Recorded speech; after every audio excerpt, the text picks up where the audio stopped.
ডাক্তারের কাছে ইতালিয়ান ভাষায় কথা বলতে চান? আজই শিখে নিন সহজ কথোপকথন। আজকের ভিডিওতে প্রথমে থাকবে শব্দার্থ এবং শেষে থাকবে বাক্য গঠন।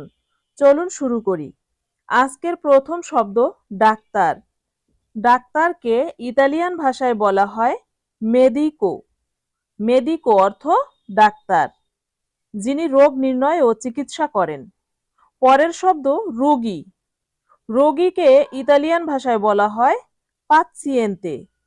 পাচ্চিয়েন্তে অর্থ রোগী। যে ব্যক্তি চিকিৎসা নিতে ডাক্তারের কাছে যায় তাকে রোগী বলে। পরের শব্দ হাসপাতাল। হাসপাতালকে ইতালিয়ান ভাষায় বলা হয় ওস্পেদালে। ওস্পেদালে ওস্পেদালে অর্থ কি? হাসপাতাল, যেখানে রোগীদের চিকিৎসা করা হয়। পরের শব্দটি হলো ক্লিনিক। ক্লিনিকের ইতালিয়ান নাম হচ্ছে ক্লিনিকা। ক্লিনিকা। তাহলে ক্লিনিকা অর্থ কি? ক্লিনিক। ছোট আকারের চিকিৎসা কেন্দ্রকে ক্লিনিক বলা হয়। পরের শব্দটি হলো অ্যাপয়েন্টমেন্ট। অ্যাপয়েন্টমেন্ট। অ্যাপয়েন্টমেন্ট অর্থ কি? এর ইতালিয়ান নাম হচ্ছে আপ্পুন্তামেন্তো। অ্যাপয়েন্টমেন্টের ইতালিয়ান অর্থ হবে আপ্পুন্তামেন্তো। আপ্পুন্তামেন্তো অর্থ কি? অ্যাপয়েন্টমেন্ট। ডাক্তারের সাথে আগে থেকে নির্ধারিত সময় করা। পরের শব্দটি হলো প্রেসক্রিপশন। প্রেসক্রিপশনকে ইতালিয়ান ভাষায় বলা হয় রিচেত্তা। রিচেত্তা। রিচেত্তা অর্থ কি? প্রেসক্রিপশন। ডাক্তার যে ওষুধ লিখে দেন যে কাগজে, সেটাকে প্রেসক্রিপশন বলে। পরের শব্দ হলো ওষুধ। ওষুধের ইতালিয়ান শব্দ হবে মেডিচিনা। মেডিচিনা। তাহলে মেডিচিনা অর্থ কি? ওষুধ। রোগ ভালো করার জন্য ব্যবহার করা হয় এই ওষুধ। পরের শব্দ ব্যথা। ব্যথাকে ইতালিয়ান ভাষায় বলা হয় দোলোরে। দোলোরে। তাহলে দোলোরে অর্থ কি? ব্যথা। শরীরের কষ্ট বা যন্ত্রণা বোঝায় এই ব্যথা দ্বারা। পরের শব্দ হলো জ্বর। জ্বরকে ইতালিয়ান শব্দে বলা হবে ফেব্রে। ফেব্রে। ফেব্রে অর্থ কি? জ্বর। শরীরের তাপমাত্রা বেড়ে যাওয়াকে জ্বর বলা হয়। পরের শব্দ হলো কাশি। কাশি এর ইতালিয়ান শব্দ হবে তোসে। তোসে। তোসে অর্থ কি? কাশি। গলার সমস্যা হওয়ার কাশি, মানে গলায় যে সমস্যা হয় এটাকে কি বলা হয়? কাশি। পরের শব্দ হলো সর্দি। সর্দিকে ইতালিয়ান শব্দ বলা হবে রাফ্রেদ্দোরে। রাফ্রেদ্দোরে। রাফ্রেদ্দোরে অর্থ কি? সর্দি। ঠান্ডাজনিত সমস্যা, নাক দিয়ে পানির মতো পড়াকে কি বলা হয়? সর্দি। পরের শব্দটি হলো মাথা ব্যথা। মাথা ব্যথা, এটাকে ইতালিয়ান ভাষায় বলতে হবে মাল দি তেস্তা। মাল দি তেস্তা। মাল দি তেস্তা অর্থ মাথা ব্যথা। তা মাথা ব্যথা অনুভব করা হয় কখন? এই ঠান্ডাজনিত কারণে বা বিভিন্ন কারণে হতে পারে। পরের শব্দটি হলো পেট ব্যথা। পেট ব্যথাকে ইতালিয়ান ভাষায় বলা হবে মাল দি এস্তোমাকো। মাল দি এস্তোমাকো। তাহলে মাল দি এস্তোমাকো অর্থ কি? পেট ব্যথা। এটা পেটে ব্যথা হওয়াকে বোঝায়, এটা আমরা সবাই বুঝি। পরের শব্দটি হলো পরীক্ষা। পরীক্ষা, এটার ইতালিয়ান শব্দ হবে এজামে। এজামে। এজামে অর্থ কি? পরীক্ষা। রোগ নির্ণয়ের জন্য যে টেস্ট বা পরীক্ষা করা হয়। পরের শব্দটি হলো রিপোর্ট। রিপোর্টের ইতালিয়ান শব্দ হবে রেফেরতো। রেফেরতো। রেফেরতো অর্থ কি? রিপোর্ট। মানে এটা হলো ওই যে টেস্ট করার পরে যে ফলাফল আমরা পাই, সেটাকে কি বলা হয়? রেফেরতো। পরের শব্দটি হলো নার্স। নার্সকে ইতালিয়ান ভাষায় বলা হবে ইনফেরমিয়েরে। ইনফেরমিয়েরে। তাহলে কি? নার্সের ইতালিয়ান শব্দ ইনফেরমিয়েরে। ইনফেরমিয়েরে অর্থ নার্স। ডাক্তারের সহকারী হিসেবে কাজ করেন এই নার্স। পরের শব্দ জরুরি। জরুরিকে ইতালিয়ান ভাষায় বলা হয় এমেরজেন্সা। এমেরজেন্সা, এমেরজেন্সা অর্থ জরুরি, খুব দ্রুত চিকিৎসার প্রয়োজনকে কি বলা হয়? জরুরি। পরের শব্দটি হলো অপারেশন। অপারেশন এর ইতালিয়ান শব্দ হবে ওপেরাজিওনে। ওপেরাজিওনে, ওপেরাজিওনে অর্থ কি? অপারেশন। বড় ধরনের চিকিৎসা প্রক্রিয়া এটা, যেখানে কাটাছেঁড়া করা হয়। পরের শব্দটি হলো ইনজেকশন। ইনজেকশন এর ইতালিয়ান শব্দ হবে ইনিজিওনে। ইনিজিওনে অর্থ ইনজেকশন, শরীরে ওষুধ প্রবেশ করানোর পদ্ধতি। এটা লিকুইড ওষুধ যখন শরীরে প্রবেশ করানো হয় দ্রুত কাজ করার জন্য, তখন সেটাকে ইনজেকশন বলা হয়। পরের শব্দটি হলো প্রেসার। প্রেসার এর ইতালিয়ান শব্দ হবে প্রেসিওনে। প্রেসিওনে, প্রেসিওনে অর্থ কি? প্রেসার।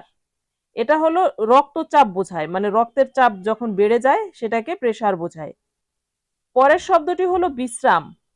বিশ্রাম এর ইতালিয়ান শব্দ হবে রিপোসো। রিপোসো, বিশ্রাম অর্থ কি? রিপোসো, তার মানে রিপোসো অর্থ বিশ্রাম নেওয়া। শরীর ভালো করার জন্য আরাম করা হয়, এটাকে বিশ্রাম বলা হয়, রিপোসো। ইতালিয়ান শব্দে বলা হয় রিপোসো। পরের শব্দটি হলো স্বাস্থ্য। স্বাস্থ্য এর ইতালিয়ান শব্দ হবে সালুতে। সালুতে, সালুতে অর্থ কি? স্বাস্থ্য।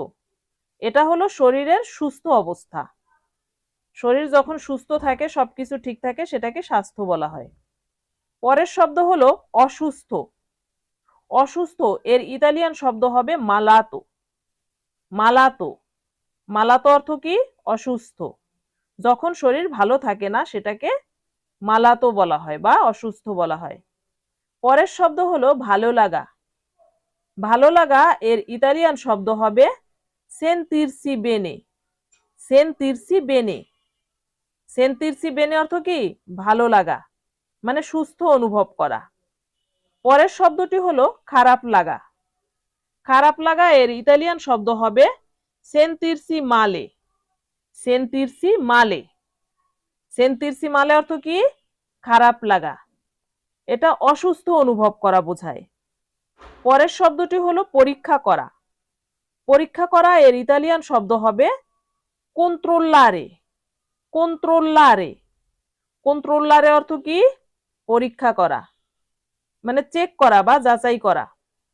পরের শব্দটি হলো অপেক্ষা করা।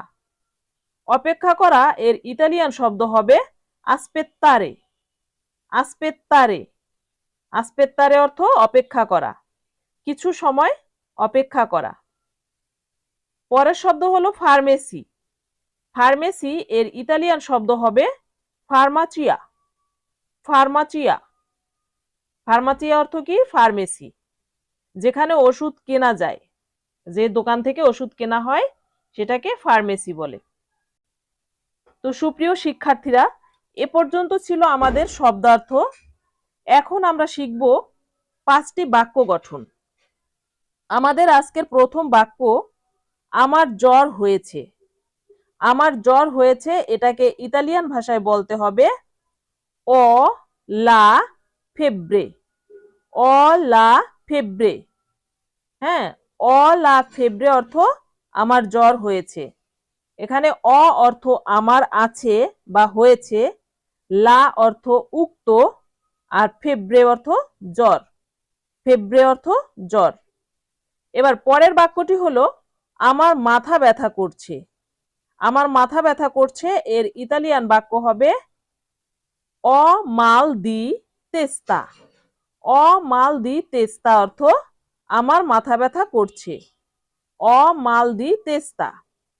এখানে শব্দার্থ দেখুন, অ অর্থ আমার আছে, মানে ওই যেখানে করছে আমার করছে, বাক্যটিতে লেখা আছে আমার মাথা ব্যথা করছে, সেই ক্ষেত্রে অ অর্থ বুঝিয়েছে আমার আছে বা আমার মাথা ব্যথা করছে, এরকম বোঝাচ্ছে। আর মাল অর্থ ব্যথা। মাল অর্থ কি? ব্যথা। আর দি অর্থ এর। আর তেস্তা অর্থ, তেস্তা অর্থ মাথা। মাথায়ের ইতালিয়ান শব্দ কি? তেস্তা। তাহলে আজকের বাক্যটি হবে অ মাল দি তেস্তা, এর অর্থ আমার মাথা ব্যথা করছে। এবার পরের বাক্যটি আছে আমি ডাক্তারের সাথে অ্যাপয়েন্টমেন্ট চাই। হ্যাঁ, এর ইতালিয়ান বাক্য হবে voglio un appuntamento con il medico। voglio un appuntamento con il medico অর্থ আমি ডাক্তারের সাথে অ্যাপয়েন্টমেন্ট চাই। এবার শব্দার্থ দেখুন। voglio অর্থ আমি চাই, un অর্থ একটি, appuntamento অর্থ অ্যাপয়েন্টমেন্ট, আর con অর্থ সাথে, il অর্থ উক্ত, আর medico অর্থ ডাক্তার। তাহলে পুরো বাক্যটি কি হবে? voglio un appuntamento con il medico। voglio un appuntamento con il medico অর্থ আমি ডাক্তারের সাথে অ্যাপয়েন্টমেন্ট চাই। এবার পরের বাক্যটি আছে ডাক্তার আমাকে ওষুধ দিয়েছেন। ডাক্তার আমাকে ওষুধ দিয়েছেন এর ইতালিয়ান বাক্য হবে il medico mi ha dato una medicina। il medico mi ha dato una medicina মানে ডাক্তার আমাকে ওষুধ দিয়েছেন। এবার শব্দার্থগুলো দেখুন।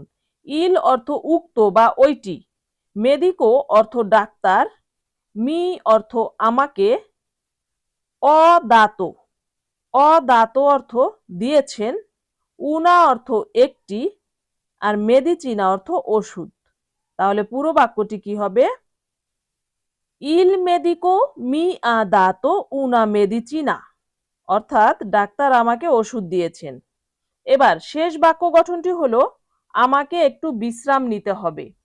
আমাকে একটু বিশ্রাম নিতে হবে এর ইতালিয়ান বাক্য হলো দেভো প্রেন্দে উন পো দি রিপোসো। দেভো প্রেন্দে উন পো দি রিপোজো এর অর্থ আমাকে একটু বিশ্রাম নিতে হবে। এবার শব্দার্থগুলো দেখুন। দেভো অর্থ আমাকে করতে হবে বা আমাকে নিতে হবে। প্রেন্দেরে অর্থ নেওয়া, প্রেন্দেরো অর্থ নেওয়া, আর উনপ অর্থ একটু, উনপ অর্থ একটু, দি অর্থ এর, আর রিপোজো অর্থ বিশ্রাম, রিপোজো অর্থ বিশ্রাম। তাহলে পুরো বাক্যটি হবে দেভো প্রেন্দেরে উনপো দি রিপোজো এর অর্থ আমাকে একটু বিশ্রাম নিতে হবে। সুপ্রিয় শিক্ষার্থী, এবার আপনাদের জন্য রয়েছে একটি কুইজ। কুইজের উত্তরটি অবশ্যই কমেন্টে লিখবেন। আজকের কুইজ হচ্ছে আমার জ্বর হয়েছে এর ইতালিয়ানে কি হবে? দেখুন, অপশন এ অ লা ফেব্রে, অপশন বি অ মাল দি তেস্তা, অপশন সি সোনো মেডিকো। কোনটা হবে? এটা কমেন্টে লিখে জানাবেন। এভাবে প্র্যাকটিস করলে আপনি খুব সহজেই ডাক্তারের সাথে ইতালিয়ান বলতে পারবেন। লাইক দিন, কমেন্ট করুন আর সাবস্ক্রাইব করতে ভুলবেন না। আজকের লেসনটি এ পর্যন্তই। পরবর্তীতে দেখা হবে আবার নতুন লেসনে। ততক্ষণ পর্যন্ত সবাই এই লেসনটি প্র্যাকটিস করুন।